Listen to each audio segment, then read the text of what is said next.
오늘 우리가 함께 묵상할 말씀은 시편 60편 1절에서 5절까지의 말씀입니다. 시편 60편 1절에서 5절까지의 말씀 함께 읽고 오늘 우리에게 주시는 하나님의 은혜를 함께 나누도록 하겠습니다. 하나님, 주님께서 우리를 내버리시고 흩으시고 우리에게 노하셨으나 이제는 우리를 회복시켜 주십시오. 주님께서 땅을 흔드시고 갈라지게 하셨으니 이제는 그 갈라지고 깨어진 틈을 메워주셔서 땅이 요동치 않게 해 주십시오. 주님께서 주님의 백성에게 곤란을 겪게 하시고 포도주를 먹여 비틀거리게 하셨습니다. 활을 쏘는 자들에게서 피하여 도망치도록 깃발을 세워서 주님을 경외하는 사람들을 인도해 주십시오. 주님의 오른손을 내미셔서 주님께서 사랑하시는 사람을 구원하여 주십시오. 우리에게 응답하여 주십시오. 아멘.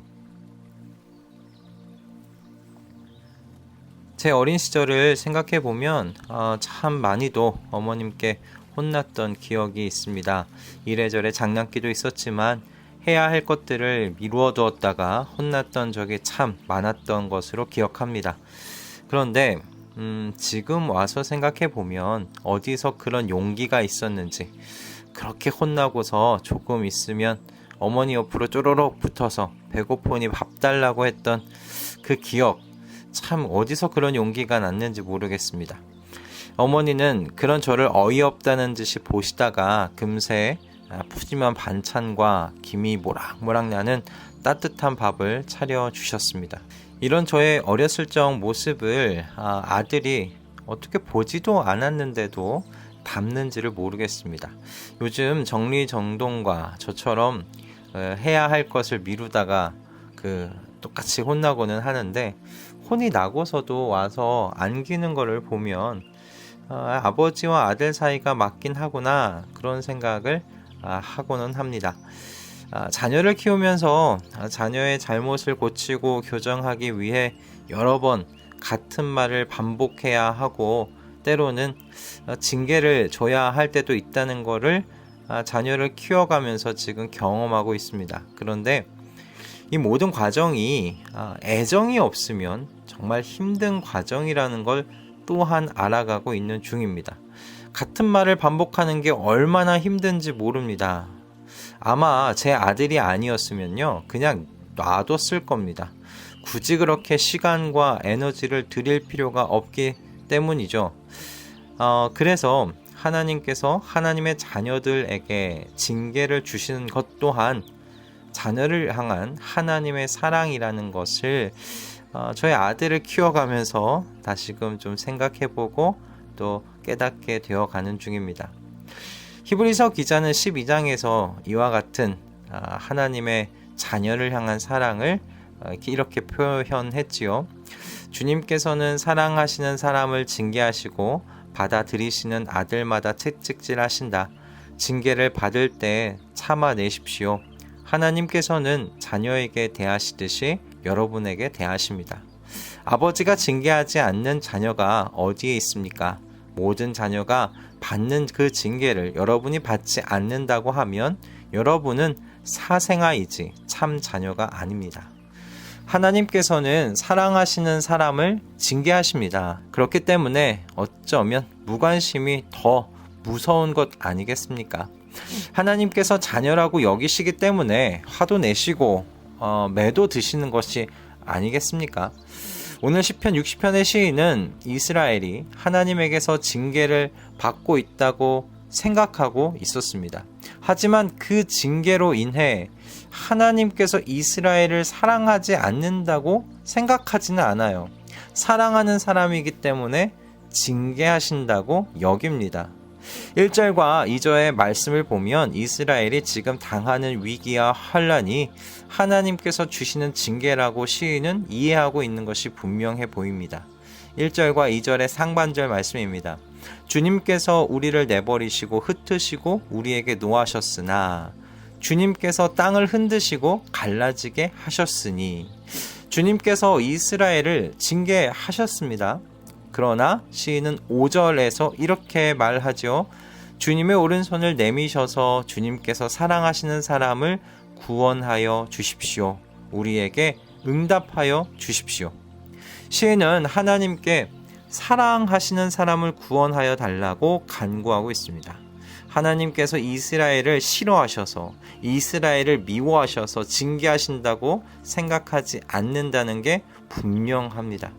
그렇기 때문에 이 시인은 하나님께 이스라엘의 구원을 위해 하나님께 간구할 수 있었던 것입니다. 1절과 2절 하반절 말씀입니다. 이제는 우리를 회복시켜 주십시오.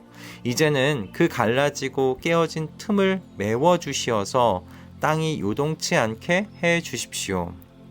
오늘 시인의 모습 속에서 보는 하나님의 사랑에 대한 확신이 우리에게도 있는지 좀 살펴보는 아침 되었으면 합니다. 하나님께서 나를 사랑하신다는 여러분 확신이 없이는요, 시인과 같이 담대히 구원해 주시길 간구할 수가 없기 때문에 그렇습니다. 하나님 앞에서 정말 쭈뼛쭈뼛 거리다가 등을 돌려 다른 도움을 찾아 헤맬 수 있는 것이 우리의 연약한 모습이지 않습니까? 여러분, 하나님께서는요, 하나님의 자녀에게 먼저 사랑의 확신을 심어주시는 하나님이십니다. 사랑의 확신이 생기기 전에 징계를 먼저 하시는 하나님 아니시다라는 겁니다. 출애굽의 이스라엘을 여러분 한번 생각해 보세요. 출애굽기에 이스라엘이 얼마나 하나님을 시험했습니까? 그러나 하나님께서요, 그들을 향해 오랫동안 참아 주셨습니다. 대신에 그 기간 동안 하나님께서는요, 이스라엘을 사랑하신다는 표현으로 10가지 재앙과 홍해바다 사건과 불기둥과 구름기둥, 만나와 메추라기, 그리고 반석 위에서 터져나오는 물 등으로 이스라엘을 향하신 하나님의 관심과 애정과 사랑을 그렇게 표현하셨습니다.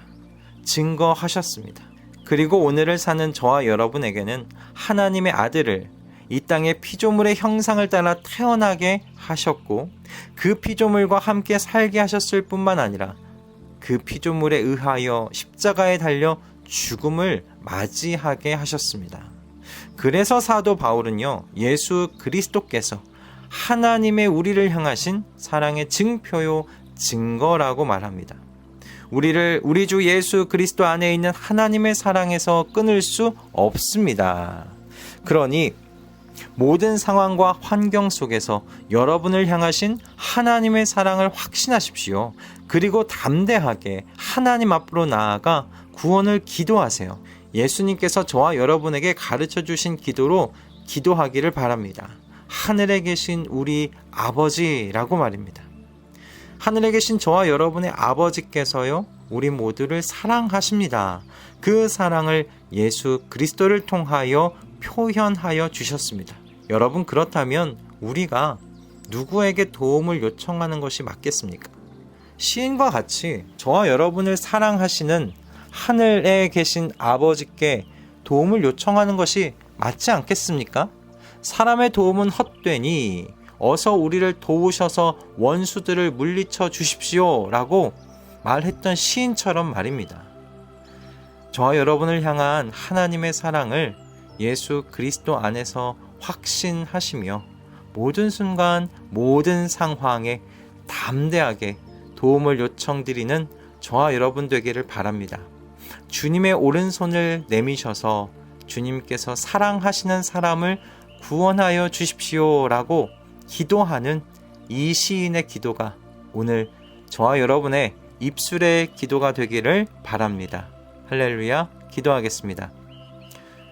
주님, 오늘 시인은 하나님의 징계를 경험하고 있었습니다. 그러나 시인은 하나님의 백성을 향한 하나님의 사랑을 의심하지 않았습니다. 오히려 그 징계 가운데 하나님의 사랑을 더욱 확신함으로 담대히 구원을 위하여 기도하고 있었습니다.